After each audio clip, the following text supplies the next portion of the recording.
I'd read Brave New World, and when I was asked to adapt it, I was like, really? Is Brave New World really? They want me to? So, I mean, I knew that I wanted to do it straight away. It's such an exciting prospect, even though it was written in 1931. It has all of this stuff in it which is really relevant to how we live now, and some of it's quite shocking, actually. And as a novel, it's a challenge as an adaptation, because there's a lot of stuff in Brave New World that you can't really do literally on stage. Even if you were doing a film version of it, it would be quite a task.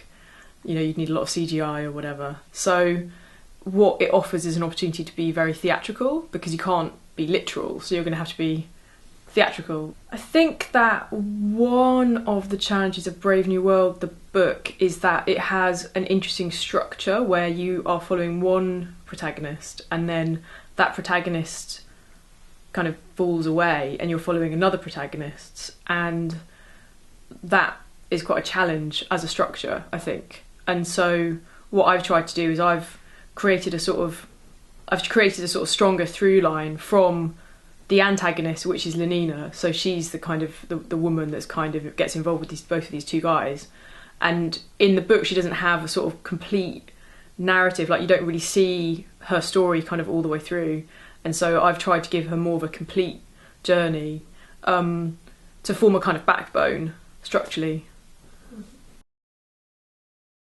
Novels are really good at letting you get inside a character's head, and in a novel you can have one moment which happens and which is then explored for a period of many, many pages.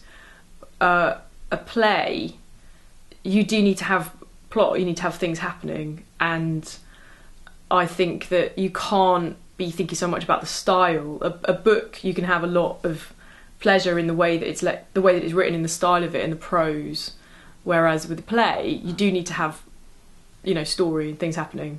And Brave New World has a lot of things happening in it, so that is both a kind of amazing boon to the adapter, and it's also a challenge, because you've got to get all these things in. You've got to kind of like figure out how you're going to do them all, if you are going to do them all, or if you're not, what are you going to do.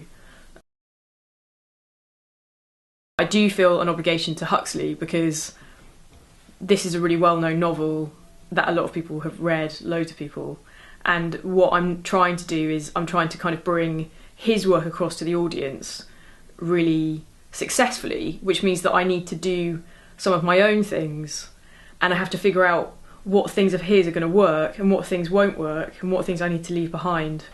So that's a big challenge. What I'm trying to do is bring across Huxley's voice to the audience without imposing too much of my voice on top of it, but I know that I need my voice as well to make it work as a play.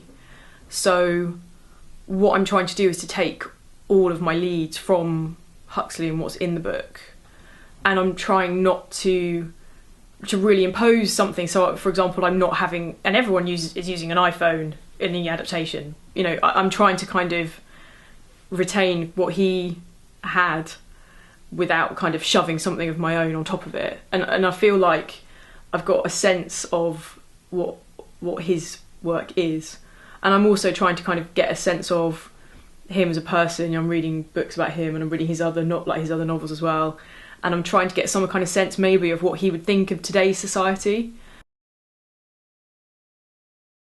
Huxley was imagining into the future, which from our point would be 2540, so it's still far into our future, and in adapting it I had to decide whether to set it in a version of the future which is imagined from the past, so a kind of quaint, vaguely wrong future that is kind of impossible, possibly, or setting it in a version of the future which is imagined through the prism of now, and with a bit of what Huxley thought in it as well.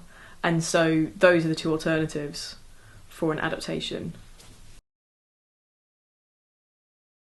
If you're working in a collaborative medium, so theatre is a collaborative medium, so you can't just write a script. It's not a finished product. The point of the script is that it will be made by lots of other people, and so you expect to work with other people and you expect to have their opinions, and hopefully all the people that you're working with are going to come to you and they're going to say things and you're going to be really excited by what they say and realise that they've got ideas that are better than the ideas that you've got. And I think particularly with this adaptation, which we intend to have a strong audiovisual element and which needs to have that really in order to work. So my feeling is that it will be changing and I'll be tweaking it with the input from those other collaborators, probably right up to the end of rehearsal, possibly even into preview. What can be really interesting is going to see your own show and sitting in the back and watching the audience rather than the show, and you can get a sense as well from people's body language what's going on and how they're reacting.